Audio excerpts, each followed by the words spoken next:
It was the end of January, and I had a flight to Seoul, South Korea the next day. I couldn't wait.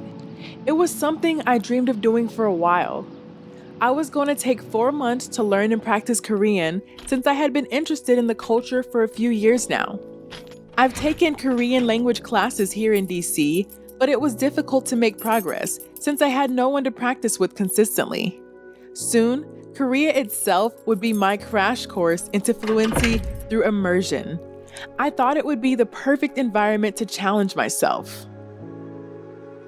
After work, I had to do last-minute shopping for my trip. I ended up overdoing it.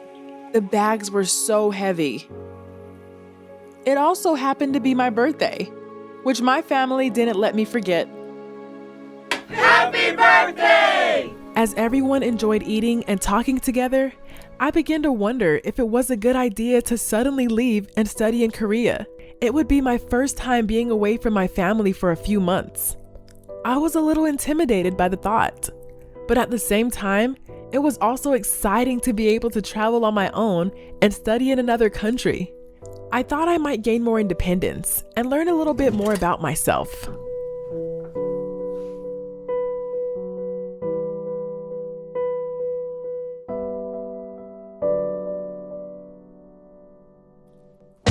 Korea, here I come.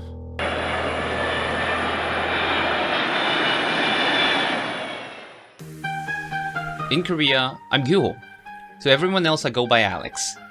Around this time, I was a 36-year-old single businessman. I had just come back to Seoul, South Korea for my business trip to Cebu in the Philippines. I was so happy to see my mom and sister again since it had been a few months while I was away from them. I told my family that my business partner in the Philippines was building his own English academy and it wouldn't be completed until October. I was going to go back to the Philippines when it was done. I planned to start teaching leather crafting classes to my future students there. Eventually, I wanted to open a factory of my own to produce leather goods. My mom was worried about whether it was a good move for me.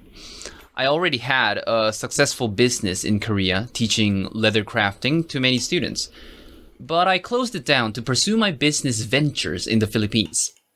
I told her to trust me, but I knew she would be worried regardless. She was apprehensive in the way a mother always is. I told her that I'd work a part-time job until October and I assured her I'd find something.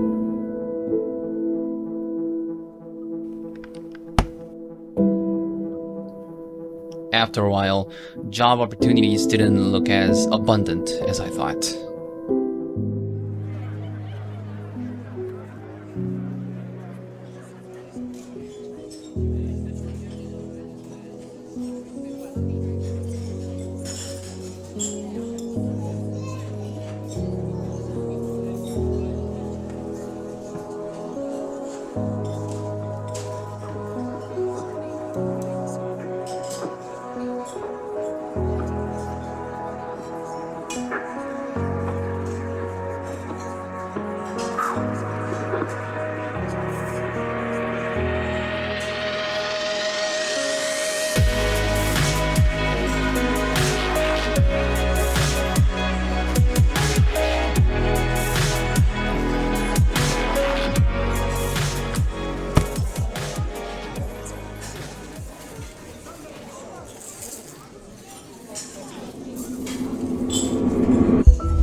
I froze. For some reason, my body stopped in its tracks and wouldn't let me move as I watched this woman read her book with a furrowed brow, deep in concentration. My brain was suddenly tingling with curiosity and I wanted to find out what she was reading.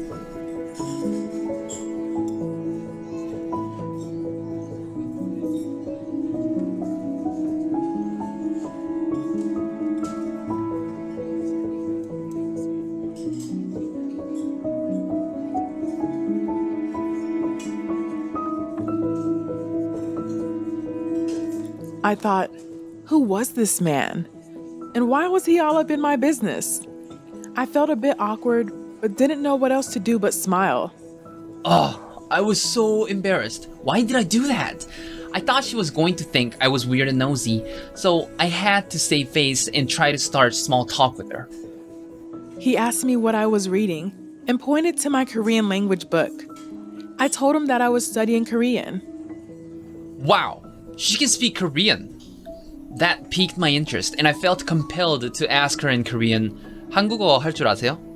I understood his perfect Korean and replied, yes, but I can only have basic conversations. I started classes here a week ago, and I'm still trying to improve my Korean. He then asked me if I was only in Korea for studies, and I nodded my head with a yes. I'm only here for a few months before I go back to the US. For some reason, I was a bit disappointed when she said that. I was hoping she lived in Korea. The silence was a bit awkward, so I returned the question. How about you? Me? Oh, I'm Korean. I replied like a total idiot. She was actually referring to my English studies. I told her that I took English studies in the Philippines for 3 months and just self-studied after that. I was impressed. Self-studies for me were extremely difficult. Korean might be a little harder, but you look like you can handle it, I told her.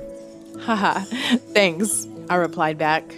I really didn't know what to say after that, but I wanted the conversation to continue, so I said, if you need any help with Korean, I can be of assistance. It'll be nice to have a language exchange partner to help improve my English. I was pretending to think about it, so he wouldn't know that I was actually ecstatic when he said that. Having a language exchange partner was exactly what I needed at that time, and he came at the right moment. I finally answered him with a, yes, definitely sounds good. By the way, I didn't catch your name, I said to him. You didn't ask, I replied back. I'm asking now. I'm Alex. And you are? Maria. Nice to meet you.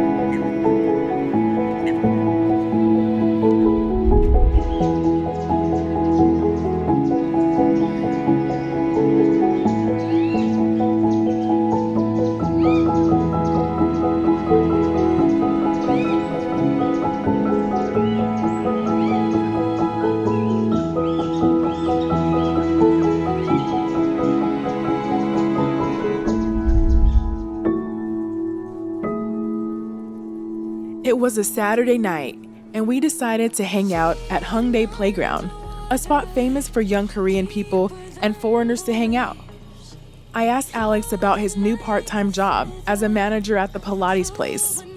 He got it soon after we met, 3 months ago. Working long hours, 6 days a week at my new part-time job was a blessing, but also tiring at the same time. But I was going to quit soon since my trip back to the Philippines was approaching.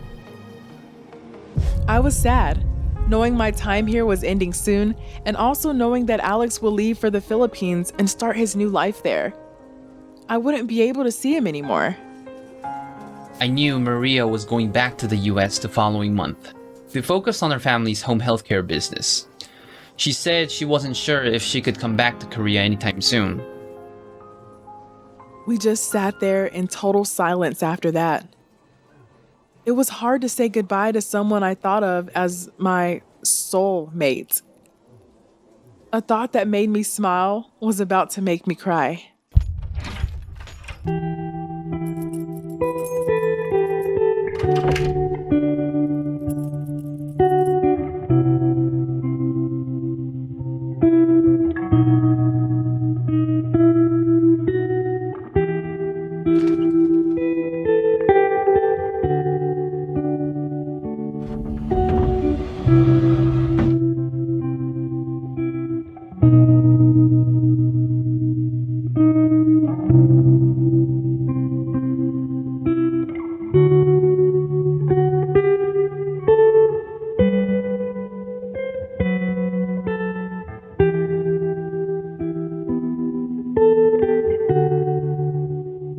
My mom was concerned about me and wanted to know what was wrong. I knew what I was going to do. I had it all planned out. And then she came into my life. My mom gave me some good advice. She said, "Love will do that to you, son. Sneaks up on you when you least expect it. Your father did the same thing to me. Your heart is smarter than your brain, son. It won't steer you wrong. So listen to it." That was the last thing my mom said to me that night. I took her advice and chased my soulmate.